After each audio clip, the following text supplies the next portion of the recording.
Hello students, मैं प्रदीप पराशर एक बार फिर आपके सामने प्रॉपर्टीज ऑफ बेसिस क्षारकों के गुणधर्म क्लास 10 चैप्टर नंबर 2 केमिस्ट्री से लेकर आया हूं। आज हम पढ़ेंगे properties of basis action big metal. देखिए, मेटल जो हैं, धातुएं जो हैं, वो क्षारों के साथ अभिक्रिया करती हैं। केवल कुछ धातुएं जिनमें हमारे पास जिंक, टिन और एल्यूमिनियम ऐसी धातुएं हैं जो बेसिस के साथ क्षारकों के साथ अभिक्रिया करती हैं और साल्ट बनाती हैं। जैसे यहाँ पे आप देख रहे हैं, zinc when react with sodium hydroxide. Sodium hydroxide एक स्ट्रॉन्ग बेस है। स्ट्रॉन्ग बेस, जैसा कि मैंने आपको स्ट्रॉन्ग बेसिस में बताया था कि वीक बेसिस क्या होते हैं, स्ट्रॉन्ग बेसिस क्या होते हैं, कि जिन बेसिस को हम वाटर में डिसॉल्व करते हैं और वो डिसोसिएट करके ज़्यादा से ज़्यादा हाइड्रोक्साइड आयन की कंसंट्रेशन देते हैं, वो स्ट्रॉन्ग बेस होते हैं। और जिनमें हाइड्रोक्साइड आयन की जो कंसंट्रेशन है कम होती है, वो वीक बेस होते हैं। तो यहाँ पर जो सोडियम हाइड्रोक्साइड है वो स्ट्रॉन्ग बेस है। स्ट्रॉन्ग बेस जिंक के साथ जब रिएक्ट करता है तो सोडियम जिंकेट एक साल्ट बनता है, Na2ZnO2, जिसका फॉर्मूला है सोडियम जिंकेट। इसी तरह टिन के साथ जब सोडियम हाइड्रोक्साइड रिएक्ट करता है, अभिक्रिया करता है, तो हमारे पास बनता है सोडियम स्टेनाइट और फॉर्मूला आप देख रहे हैं Na2SnO2 प्लस हाइड्रोजन जो गैस है वो रिलीज होती है। इसी तरह से एल्यूमिनियम जब सोडियम हाइड्रोक्साइड के साथ रिएक्ट करता है, in the presence of water की उपस्थिति भी है यहाँ पर दिखाई गई है, तो हमारे पास सोडियम एल्यूमिनेट और हाइड्रोजन गैस बनती है। स्टूडेंट्स, इसी तरह से जब ये basis, mainly the strong bases, जब नॉन मेटल ऑक्साइड के साथ अभिक्रिया करते हैं तो उस स्थिति में भी हमारे पास कुछ साल्ट्स बनते हैं। जैसे यहां पे आप देख रहे हैं, सोडियम हाइड्रोक्साइड जब कार्बन डाइऑक्साइड जो कि एक नॉन मेटालिक ऑक्साइड है, मतलब अधातुओं का ऑक्साइड है, कार्बन डाइऑक्साइड जब ये अभिक्रिया करता है सोडियम हाइड्रोक्साइड के साथ तो हमारे पास बनता है सोडियम कार्बोनेट और वाटर। इसी तरह से कैल्शियम हाइड्रोक्साइड जब सल्फर डाइऑक्साइड के साथ रिएक्ट करता है तो हमारे पास CaSO3 कैल्शियम सल्फाइड प्लस यहाँ पे आप देख रहे हैं वाटर बनता है। तो आपने देखा बच्चों कि किस तरह से जो बेसिस हैं वो मेटल्स के साथ अभिक्रिया करते हैं, पर केवल कुछ ही मेटल्स के साथ, ध्यान रखेंगे, जिंक, टिन और एल्यूमिनियम के साथ, और बनाते हैं हमारे ये साल्ट्स कुछ। और इसी तरह से action with non metallic oxide में मैंने आपको बताया कि सोडियम हाइड्रोक्साइड कार्बन डाइऑक्साइड के साथ जब रिएक्ट करता है तो सोडियम कार्बोनेट, और कैल्शियम हाइड्रोक्साइड जब सल्फर डाइऑक्साइड के साथ अभिक्रिया करता है तो हमारे पास CaSO3 प्लस H2O बनता है। तो students, what do all basis have common? जितने भी बेस हैं हमारे पास, उन सभी बेसिस में, उन सभी क्षारकों में क्या कॉमन है? कॉमन क्या चीज है जिससे हम उन्हें क्षार बोल देते हैं कि ये बेसिस हैं? तो जितने भी बेसिस हैं दुनिया में, जितने भी बेसिस हैं, वो चाहे स्ट्रॉन्ग बेस हो, वो चाहे वीक बेस हो, जब हम उन्हें वाटर में डिसोसिएट करते हैं, वाटर में डिसॉल्व करते हैं स्टूडेंट्स, तो वो डिसोसिएट करके हाइड्रोक्साइड आयन प्रोड्यूस करते हैं। इसी तरह से अगर यहाँ पे अगर आप देखिए, मैं ये ले रहा हूं अमोनियम हाइड्रोक्साइड जो कि एक वीक बेस है, वाटर में मैंने इसे डिसॉल्व करा तो हाइड्रोक्साइड आयन प्रोड्यूस हुए। इसी तरह से माइल्ड बेस में आता है हमारे पास मैग्नीशियम हाइड्रोक्साइड, में इसे लेता हूं, वाटर में डिसॉल्व करता हूं तो भी हाइड्रोक्साइड आयन प्रोड्यूस होते हैं। इसी तरह से मैं सोडियम हाइड्रोक्साइड को भी लूंगा तो वो भी हाइड्रोक्साइड आयन प्रोड्यूस करेगा। तो what is common in all the basis? Hydroxide ions, the presence of hydroxide ions.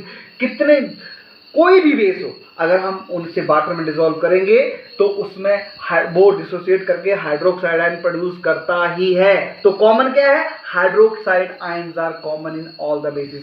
Similarly, ऐसे ही, ये तो मैंने बेस की बात करी है, परंतु अगर हम एसिड्स की बात करें तो कोई सा भी एसिड हम ले लेते हैं, उस एसिड को जब हम वाटर में डिसॉल्व जब करते हैं और वो जो डिसोसिएट होता है तो वो हाइड्रोजन आयन प्रोड्यूस करता है। हाइड्रोजन आयन, जिन्हें हम अब हाइड्रोजन आयन बोलिए या हाइड्रोनियम आयन बोलिए, तो हाइड्रोनियम आयन या फिर आप बोल सकते हैं कि हाइड्रोजन आयन प्रोड्यूस करते हैं। तो एसिड जितने भी हैं उन सब में हाइड्रोजन आयन कॉमन है, मतलब उन हाइड्रोजन आयन की वजह से ही एसिड कहा गया है उस सॉल्यूशन को।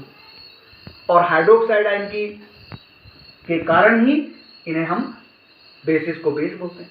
तो जितने भी एसिड्स हैं उनमें हाइड्रोजन आयन कॉमन होते हैं, मतलब हाइड्रोजन आयन वो प्रोड्यूस करते ही करते हैं, और जितने भी बेस हैं वो हाइड्रोक्साइड आयन प्रोड्यूस करते हैं। तो ये तो था what is common among the basis, all the basis, and what is common in among the acids. तो मैंने एसिड्स के बारे में भी आपको डिस्कस कर दिया।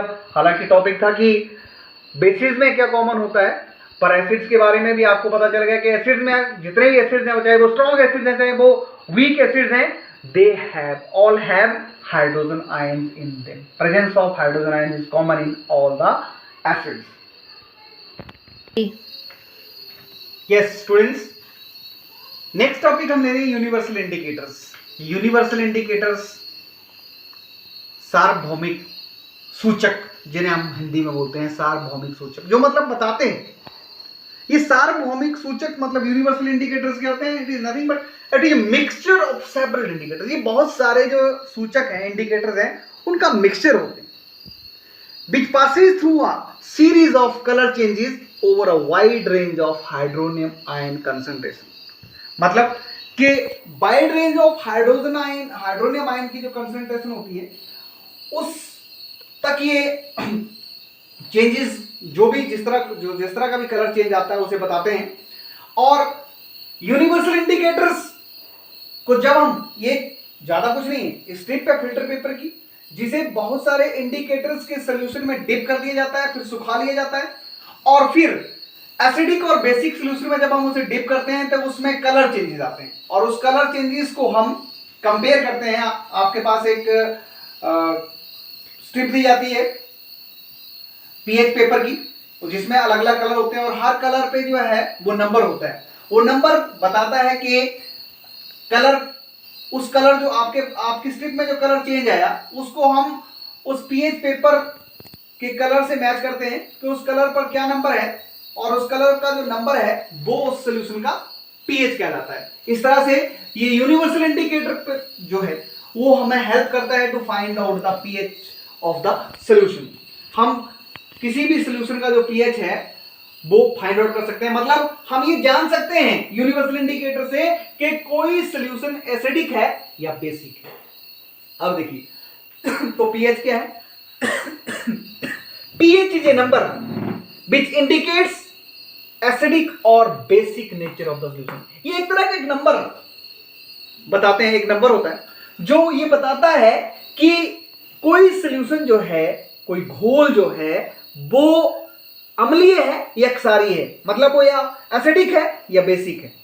अब ये सब जब हमें यूनिवर्सल इंडिकेटर पेपर का पता चल गया कि यूनिवर्सल इंडिकेटर पेपर मिक्सचर है ये बहुत सारे इंडिकेटर्स का, जो पतली सी फिल्टर पेपर की स्ट्रिप जब उसमें डिप की जाती है और सुखा ली जाती है, बाद में जब हम उसे डालते हैं किसी सॉल्यूशन में तो उसमें जो कलर चेंजेस आते हैं उसे कंपेयर करते हैं पीएच स्केल से, और पीएच स्केल से जब कंपेयर करके देखते हैं तो उसका कलर मैचिंग करके देखते हैं कौन से नंबर पे मैच कर रहा है, वो उसका पीएच होता है, जैसा कि मैंने आपको बताया। और pH is nothing but it is a number which indicates acidic और basic nature of the solution. Okay students, अगला जो हमारा टॉपिक मैं ले रहा हूं वो है पीएच स्केल। अब पीएच स्केल क्या है? जैसा कि मैंने आपको बताया था कि pH is nothing but it is a number which indicates, जो ये बताता है whether the given solution is acidic और बेसिक, क्या दिया हुआ जो सॉल्यूशन है वो एसिडिक है या बेसिक है। अब जिस व्यक्ति ने इस स्केल को इजाद किया, स्केल को बनाया, वो उसे बड़ी जिज्ञासा थी। अब जिज्ञासा किस बात की? क्योंकि वो व्यक्ति बियर पीता था। अब जो बियर पीता था तो उसके मन में बड़ी जिज्ञासा थी कि वो जानना चाहता था कि बियर का पीएच कितना है, और इस बियर के पीएच को मापने के चक्कर में उसने ये स्केल डिवाइस करा, और वो स्केल पीएच से स्केल कहलाया। और अल्टीमेटली आपने तो सुना ही है ना वो कि जहां चाह वहां रहा, है ना, आवश्यकता आविष्कार की जननी है। तो अल्टीमेटली उसने ये स्केल डिवाइस किया और बियर का पीएच जाना कि बियर का पीएच है क्या। और ये pH scale Danish biochemist Sorensen ने डिवाइस की, सोरेनसन ने बनाई, जिसकी नंबरिंग 0 से स्टार्ट होती है 14 तक। यहां से 0 से स्टार्ट हुआ और ये 14। अब ये स्केल है क्या, इसमें एक नंबरिंग होती है 0 से लेकर 14 तक और बीच में आप ये देख रहे हैं 7 है। 7 किसी भी सोल्यूशन का अगर पीएच वैल्यू 7 आती है तो 7 इंडिकेट करता है कि वो जो सोल्यूशन है वो न्यूट्रल है, उदासीन है, ना तो वो एसिडिक है और ना ही बेसिक। और इस तरह से इस तरफ ये आप एरो देख रहे हैं बच्चों, ये एरो दिखा रहा है कि इंक्रीजिंग एसिडिक कैरेक्टर। जैसे जैसे किसी सोल्यूशन की पीएच वैल्यू घटती है, अगर 7 से नीचे किसी सोल्यूशन की पीएच वैल्यू आ रही है तो इसका मतलब वो जो सोल्यूशन है वो एसिडिक है। 5, 6 जो है वो कम एसिडिक होगी, 5 अगर पीएच वैल्यू होती है तो और ज़्यादा एसिडिक होगी, 4 है तो वो 5 वाली से भी ज़्यादा एसिडिक है, 3 वैल्यू आती है तो वो 4 वाली से भी ज़्यादा एसिडिक है, 2 अगर पीएच वैल्यू आती है तो वो बहुत ज़्यादा एसिडिक है, और लास्ट में 0 अगर वैल्यू आती है, पीएच वैल्यू आती है तो वो बहुत ही एसिडिक है, मोर एसिडिक।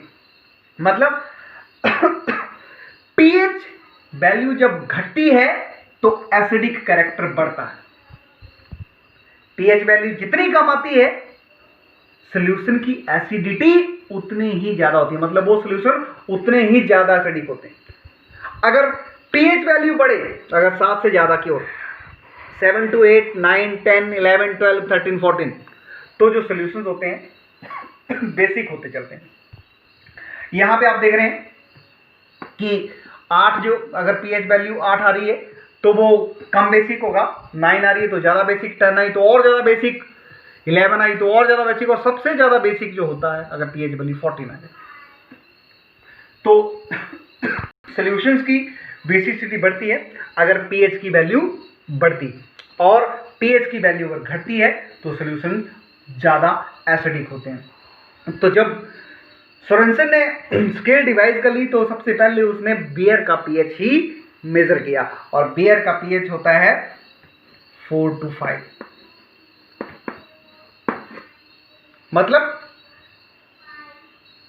बियर थोड़ी एसिडिक है, एसिडिक है, न्यूट्रल नहीं। इसी तरह से आपकी बुक में बच्चों